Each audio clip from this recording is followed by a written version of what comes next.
Você sabe o que é uma praga? Insetos, fungos, vírus, nematóides e até mesmo outras plantas podem utilizar plantas ou animais como recursos e prejudicar o crescimento e o desenvolvimento dessas plantas e animais. Todo esse grupo que é considerado praga, ele nada mais está fazendo do que se alimentando, utilizando outros animais e outros vegetais como recurso. Mas ele só é considerado praga a partir do momento que ele causa algum dano, algum prejuízo significativo ao produtor.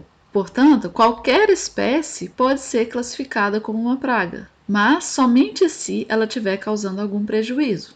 Então, a praga é uma classificação que o ser humano criou para identificar aqueles organismos que estão prejudicando o seu cultivo ou a sua produção. E todos esses grupos, todos esses organismos que são considerados pragas, eles precisam ter uma grande população. E como vimos, população nada mais é do que um conjunto de indivíduos da mesma espécie. E como que essa população oscila ao longo do tempo? O que faz essa população aumentar ou diminuir? Sou Ludmilla e esse vídeo será sobre dinâmica de populações. Então, todos os organismos considerados pragas, eles utilizam outros organismos como recurso. E o objetivo dos organismos sempre é gerar o maior número de descendentes, reproduzir. Em áreas produtivas, a oferta de recurso é muito maior do que as espécies dos organismos estão acostumadas.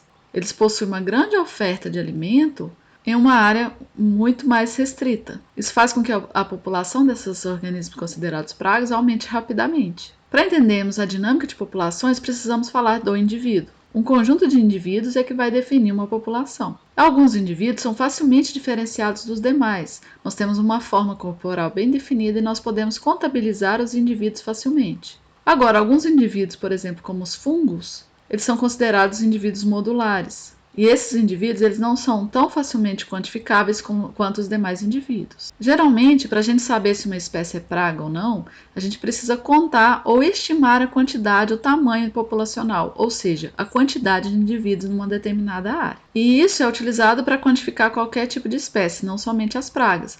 Por exemplo, nós podemos tentar descobrir qual é a população de uma espécie de peixes dentro de um lago. Então, a área seria um lago, os indivíduos são os peixes que serão contabilizados. O mesmo acontece em uma árvore, que está infestada de pulgões. Eu preciso, então, contabilizar quantos indivíduos nós temos de pulgão nessa árvore. Mas assim como num rio, ou numa árvore, ou numa grande área, é difícil eu contabilizar todos os indivíduos, eu contar um por um. Então, o que a gente faz é trabalhar com amostragens, ou seja, eu vou retirar amostras daquele ambiente, amostras de áreas do lago, amostras de uma floresta, amostras de até uma árvore, para estimar a quantidade de indivíduos presentes naquele ambiente. Eu retiro as amostras de diferentes partes do ambiente para pegar essas diferenças locais que nós temos ali e consigo estimar qual é o tamanho populacional daquela espécie para aquela área. Mas às vezes definir uma área não é tão claro. Por exemplo, quero saber a população de pulgões de uma árvore. O meu ambiente é uma árvore, assim como o lago. O meu ambiente é um lago. Mas e quando eu trabalho com espécies maiores ou com insetos que não ficam restritos somente a uma árvore ou a um lago? Para isso eu preciso conhecer a espécie. Eu preciso estimar ou ter um valor de área de vida dessa espécie, ou seja, qual que é a área em metros ou em hectares que ela ocupa para realizar todo o ciclo de vida dela. Quanto maior o porte da espécie, maior será essa área de vida. Para uma onça, por exemplo, é em média 100 km². Para um primata, pode ser muito menos que isso, 1,68 km². Alguns insetos, por exemplo, como as joaninhas, elas têm uma área de vida maior do que outros insetos de outras espécies. A partir da área de vida, a gente consegue definir qual que seria a área que nós deveremos amostrar para saber o tamanho populacional daquela espécie. A partir do número de indivíduos de uma população, a gente consegue entender um pouco sobre a dinâmica daquela população. Se nós acompanharmos o número de indivíduos ao longo do tempo, nós estabeleceremos a dinâmica da população. Então, o que influencia no tamanho de uma população? Seria a quantidade de indivíduos que nasce, a quantidade de indivíduos que morre, a quantidade de indivíduos que migra, ou seja, que entra nessa população ou que sai dessa população. Se eu observar em diferentes intervalos de tempo essas características, eu vou ter a dinâmica de uma população, porque uma população dificilmente ela fica fechada, ou seja, ela tem a mesma quantidade de indivíduos ao longo de um tempo. Ao longo do tempo, haverá diversos tipos de variação podendo reduzir o tamanho da população ao ponto, por exemplo, de tornar a população praga, ou de manter uma população com um número de indivíduos baixo, fazendo com que essa população não seja considerada uma praga. As espécies possuem diferentes tipos de períodos reprodutivos. Ela possui uma fase da vida que ela está apta a reproduzir e outra que ela não está mais apta a reproduzir. Então, uma espécie adulta ela está apta a reproduzir, uma espécie jovem, uma espécie que já esteja em idade avançada, ela não está apta a reproduzir, como os nós seres humanos. Então, esse gráfico aqui ele relaciona, por exemplo, as diferentes fases da vida. Nós estamos vendo aí no eixo X, nascimento, início da reprodução, final da reprodução e a morte devido à senescência. E o esforço reprodutivo, ou seja, a capacidade reprodutiva. Toda espécie tem uma fase da vida que ela está apta a reproduzir. Só que essa fase reprodutiva ela muda de espécie para espécie. Alguns grupos de espécies, por exemplo, eles se reproduzem na fase adulta. E às vezes eles só têm um evento reprodutivo. Algumas espécies têm diversos eventos reprodutivos, como em B, ao longo de sua vida. A fase juvenil ela não está preparada para reproduzir, mas na fase reprodutiva ela vai reproduzir várias vezes. E há algumas espécies que possuem uma fase juvenil e logo após a reprodução ela morre. Nós, seres humanos, por exemplo, nós temos uma fase juvenil, uma fase que dura diversos anos. Depois nós começamos a reproduzir, nós temos diversos eventos reprodutivos antes de morrer. Algumas espécies, rapidamente atingem essa fase reprodutiva, mas o período de vida delas é menor também. Pensando nesses períodos reprodutivos e na sobrevivência das espécies do nascimento até a morte, nós temos 3 principais curvas de sobrevivência, sendo 2 delas mais utilizadas em ecologia. Nessa curva tipo 1, conhecido como espécies K estrategista, a morte é concentrada ao final da vida. Então, as maiores taxas de morte é para os indivíduos mais velhos, como por exemplo o ser humano. Algumas aves já têm uma curva diferenciada, que é a curva tipo 2, onde a probabilidade de morte permanece constante ao longo de toda a sua vida. Não existe uma fase da vida em que ela ocorre mais mortes do que outra. E a tipo 3, as R estrategistas, a probabilidade de morte está muito concentrada ao início da vida. São gerados diversos filhotes, diversas plântulas, mas somente algumas desses filhotes sobrevivem e chegam à idade adulta. Nós temos muitas espécies de plantas, especialmente as espécies de pequeno porte, que tem esse tipo de curva de sobrevivência, que é a tipo 3. Então, quando você vê uma espécie que gera de dezenas até centenas de filhotes, como algumas espécies de peixes, eles têm esse tipo de estratégia de vida. Eles geram diversos filhotes, mas somente alguns atingem a vida adulta. E é importante a gente identificar essas estratégias de vida para a gente entender como uma população daquela espécie vai se comportar num ambiente natural. Então, esses 2 grupos, os K estrategistas e os R estrategistas, têm algumas características que fazem com que a gente identifique e saiba como a população daquele organismo se comporta. As K estrategistas são espécies que investem mais num tempo de vida mais longo, investem em ser competidoras mais eficazes. Então elas têm um preparo da prole, elas cuidam mais dos filhotes, porque elas precisam dos filhotes para que esses filhotes tenham diversas fases reprodutivas e tenham um tempo de vida mais longo e gerem diversos descendentes ao longo de toda a sua vida. Porque muitas espécies, elas simplesmente se reproduzem e não tem nenhum tipo de cuidado com os filhotes após o nascimento. As K estrategistas, ela tem um cuidado grande com as espécies, com os filhotes. Elas investem na sobrevivência, na longevidade da vida. E elas habitam geralmente locais, hábitats que são constantes. Locais que sofrem com secas, enchentes, várias vezes ao ano, são ocupados por espécies R estrategistas e não as K. Geralmente, as K estrategistas têm um tamanho corporal maior. Elas investem um tempo maior no crescimento. E também elas demoram um tempo para atingir o período reprodutivo. Já as R estrategistas, elas ocupam esses ambientes instáveis, ambientes que surgem após incêndios, após enchentes, que facilmente serão modificados depois. Reproduzem bem rapidamente, geram uma quantidade muito maior de filhotes, são especialistas em ocupar áreas rapidamente, ou seja, elas têm um crescimento rápido, mas não atingem grande porte. E as taxas de mortalidade de adultos e jovens são altamente variáveis. As espécies, então, tanto as R quanto as K, elas vão reproduzir enquanto houver recursos e condições que permitam com que elas se reproduzam. Elas não conseguem prever que o recurso está acabando. Então, enquanto estiver alimento, por exemplo, elas vão continuar se reproduzindo. Por isso que numa cultura agrícola nós temos uma quantidade grande de ocupação de espécies R estrategistas que vão se reproduzir rapidamente, e como tem um grande acúmulo de recursos, elas vão só aumentando sua população. Só que o recurso é limitado. Nós precisamos de uma quantidade de recursos para cada indivíduo de uma população. Chega uma hora que o ambiente não suporta mais a quantidade de indivíduos daquela população. E aí vão começar a morrer indivíduos. Esse limite, ou seja, essa capacidade máxima que um ambiente tem de ofertar um determinado alimento, ou de ter abrigo para todas as espécies, ou até mesmo espaço físico que caiba a todos aqueles indivíduos, é chamado de capacidade de suporte. A capacidade de suporte é o limite máximo que o ambiente tem para abrigar todas aquelas espécies, aqueles indivíduos daquela espécie. Só que, como eu falei, as espécies elas não conseguem prever que o espaço está acabando, que o alimento está acabando. O que a gente verifica na população é que começa a aumentar o número de mortalidade e cair a natalidade, ou seja, o nascimento de novos indivíduos. A capacidade de suporte, então, é identificada a partir desses dois fatores.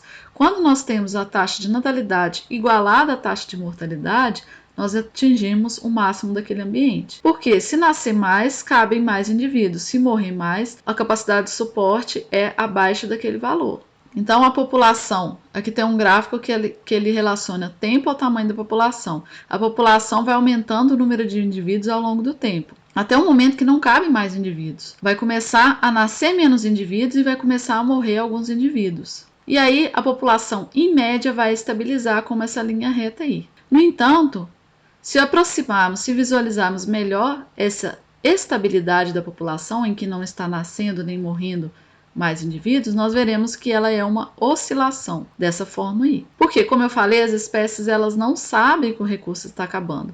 Então, o que acontece é, na hora que morrem alguns indivíduos, nascem alguns, ele ultrapassa a capacidade de suporte, aí volta a morrer indivíduos e isso vai oscilando ao longo do tempo. Portanto, a capacidade de suporte ela não é um valor, ela é sim um intervalo de valores. E dentro desse intervalo há uma oscilação no tamanho populacional. Portanto, mesmo que haja uma quantidade grande de comida em determinado local, como uma cultura, a população de praga ela vai atingir uma estabilidade em determinado ponto. Ela não vai conseguir crescer além daquilo, porque o alimento está acabando e a população precisa de alimento o tempo todo. Mas como que eu posso aplicar esse tipo de conceito de curvas de sobrevivência, a quantidade de jovens, a quantidade de indivíduos mais velhos, a quantidade de indivíduos adultos?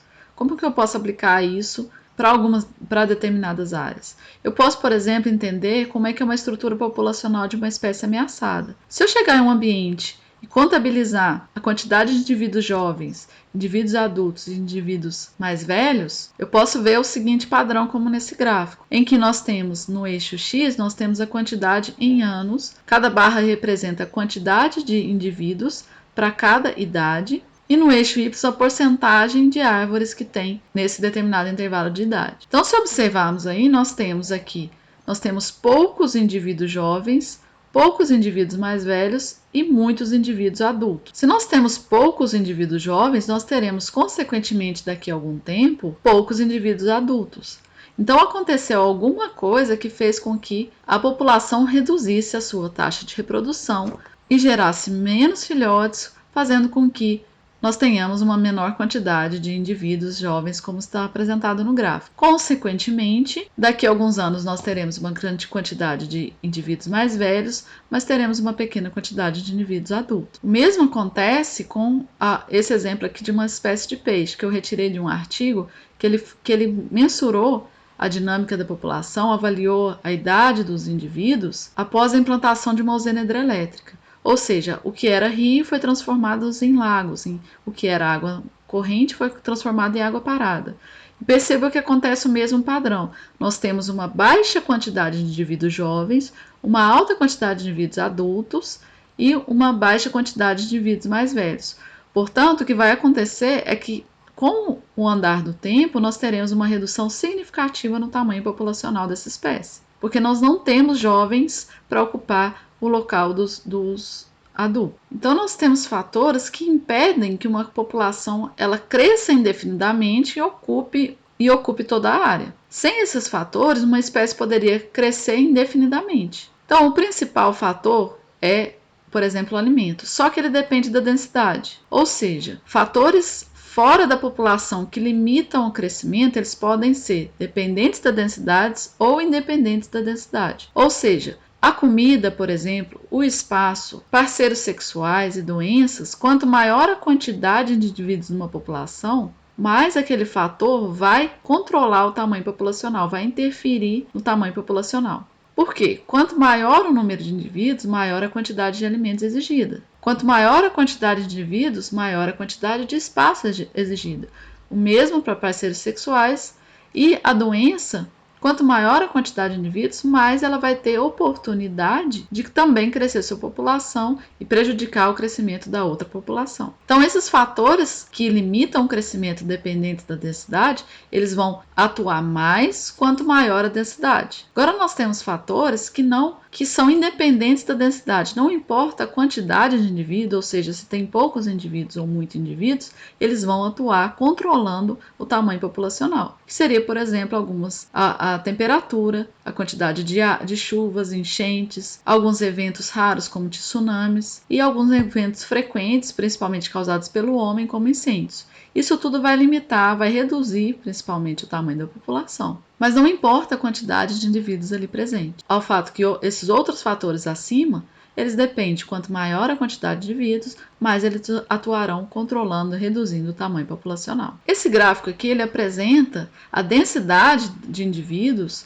de uma espécie de mosca das frutas. Então percebam que a fecundidade que está em barras, ela está reduzindo, assim como a duração da vida está reduzindo, a partir do momento que eu tenho um aumento na quantidade de indivíduos nessa população. O maior número de indivíduos vai fazer com que os recursos que aquela espécie utiliza, eles caiam em quantidade e qualidade, e assim a população vai ter um maior número de mortes e menor número de nascimentos. Agora imagine uma área, por exemplo, que tem uma grande quantidade de capivaras. Esse animal ele consegue ter uma taxa reprodutiva bastante elevada, em um ambiente que ele não é controlado por predadores. Só que a consequência do tamanho populacional de uma capivaras é o consumo excessivo de gramíneas. E aí nós temos um ambiente com uma baixa qualidade de alimento de gramíneas, tanto para as capivaras quanto para as outras espécies dependentes desse vegetal. Se um ambiente repleto de capivaras eu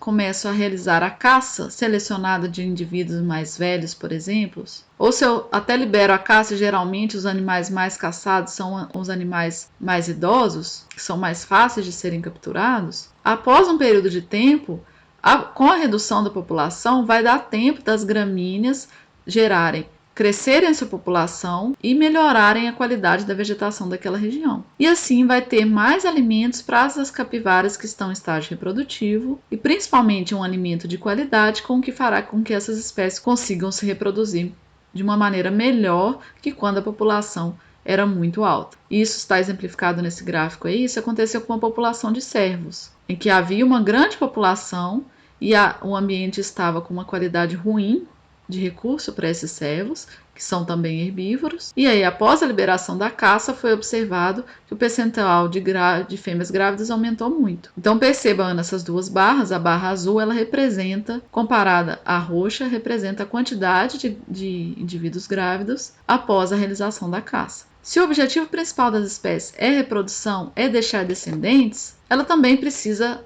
distribuir os descendentes o mais longe possível para ocupar uma maior área possível. E para que isso seja alcançado, ocorre a movimentação desses organismos, através da dispersão ou da migração. A dispersão elas podem ser realizadas tanto para animais fixos ou para animais móveis, a dispersão ativa ou a dispersão passiva. As espécies vegetais podem ter uma distribuição passiva, como carreadas pelo vento, ou presa à pelagem ou à roupa de outros animais, como os seres humanos, e assim elas conseguem distanciar da planta mãe e ocupar outras áreas, e assim aumentar mais a sua população. E também, para a movimentação, os organismos realizam as migrações, que são movimentos de grupos de animais, como também estratégia reprodutiva e de aumento de população. Porque se movimentar vai aumentar as chances dessas espécies de ocupar outras áreas e assim aumentar sua população. Uma delas é evitar a endogamia, ou seja, o cruzamento entre indivíduos aparentados. Algumas doenças estão relacionadas a genes deletérios. A chance de organismos da mesma família ter uma doença genética é muito maior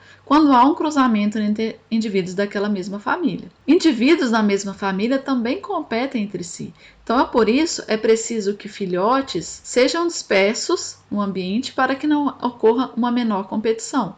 Quanto maior o acúmulo de indivíduos numa área, maior será a competição entre esses indivíduos, mesmo que sejam da mesma espécie. Portanto, elas se movimentam justamente para aumentar o número de indivíduos, ou seja, a densidade populacional dessa espécie. Nós conseguimos identificar 3 principais padrões de distribuição das espécies. Nós temos o padrão uniforme, a uma determinada distância média entre os indivíduos dessa população. Isso acontece muito com indivíduos que marcam território, como os grandes felinos, por exemplo. Então, eles têm uma média de distância padrão entre uns e outros, justamente porque são indivíduos mais solitários e são indivíduos territorialistas. Essa distribuição também pode ser aleatória, onde não há um determinado padrão de distância entre os indivíduos daquela espécie, ou podem ser indivíduos que vivem em grupos, e aí nós teremos a distribuição agrupada. Isso é muito comum, por exemplo, em capivaras, ou principalmente em animais insetos. Viver em grupo às vezes é vantajoso para algumas espécies. E essa capacidade de distanciamento ela varia entre os táxons. Representando os fragmentos vegetacionais, nós temos essas figuras, pequenas figuras representando os fragmentos vegetacionais, e percebam que a distância média entre elas é de 50 metros. Então nós temos várias manchas vegetacionais, vários organismos conseguem movimentar entre esses fragmentos vegetacionais. Vários são os grupos que conseguem movimentar entre esses fragmentos de vegetação. Então aqueles de menor porte costumam se movimentar numa distância média menor do que os animais de grande porte. Agora, a partir do momento que nós distanciamos as áreas, os hábitats dessas espécies, como em fragmentos de vegetação longe um do outro, com a distância assim, por exemplo, de 300 metros, nós temos poucas espécies que conseguem migrar, que conseguem andar toda essa distância. Então, a capacidade de dispersão vai depender de diversos fatores intrínsecos da espécie. Especialmente para plantas, o objetivo das espécies da planta-mãe é fazer com que as sementes sejam jogadas o mais longe possível dela. Isso para que não ocorra competição entre a planta-mãe e a planta-filha ou entre diversas plantas-filhas. E o mesmo acontece para diversos animais. Apesar de alguns terem aquele cuidado parental, após esse cuidado parental, após atingir a vida adulta, é desejável que eles também migrem para as outras áreas. Isso também para evitar muita competição entre parentes. Então, nesse gráfico aqui, nós podemos ver o seguinte: com o aumento da capacidade de dispersão, no eixo X, nós temos um aumento do número de descendentes, mas isso varia de espécie para espécie. Para algumas espécies, nós temos um intervalo médio, como essa aí, de 10 metros é o ideal para que ocorra uma melhor dispersão para a geração de populações maiores. A partir de 10 metros já não é tão favorável esse tipo de dispersão. Mas o que é mais vantajoso, viver em grupo ou não viver em grupo? Por que nós temos espécies que vivem em grupos e espécies que não vivem em grupo? Porque viver em grupo tem suas vantagens, mas também tem desvantagens. Viver em grupo aumenta a chance, por exemplo, de você encontrar um alimento. É mais de um indivíduo procurando alimento para a população toda. Enquanto um animal come, o outro pode ficar de olho para ver se há algum predador por perto.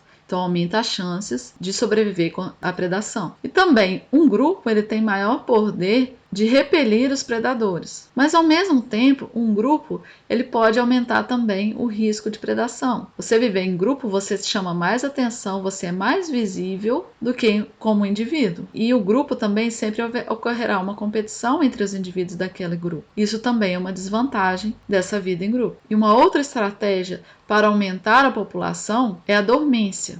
A dormência acontece e é vantajosa quando o organismo consegue identificar que não é, por exemplo, o melhor momento dele germinar ou dele nascer. Através de mecanismos de seleção natural, aquela espécie que consegue ter mecanismo de identificação da quantidade de umidade no solo, se o solo está quente ou se não está, se o ambiente está favorável para ela nascer, ela foi selecionada e gerou o maior número de indivíduos.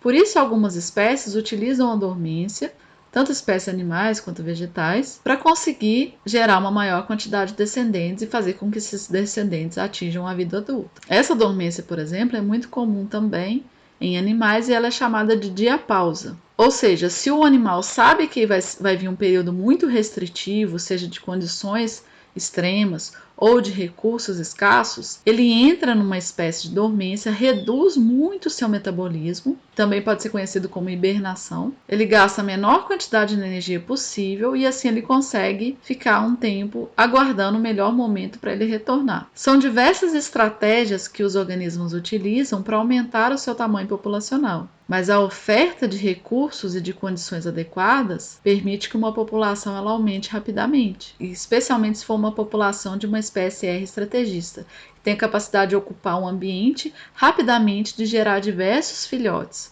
diversos indivíduos. Mas lembrando que as R estrategistas, apesar de ocuparem um ambiente mais rápido, elas não conseguem permanecer muito tempo ali porque elas são competidoras fracas. Elas não são tão eficientes em competir com os demais, que são os K estrategistas que investem em competição, em uma vida mais longa. Então, as pragas, geralmente, elas são espécies R estrategistas e por isso que elas têm um aumento populacional tão rápido, principalmente se houver uma grande oferta de recursos e um baixo controle através de predadores.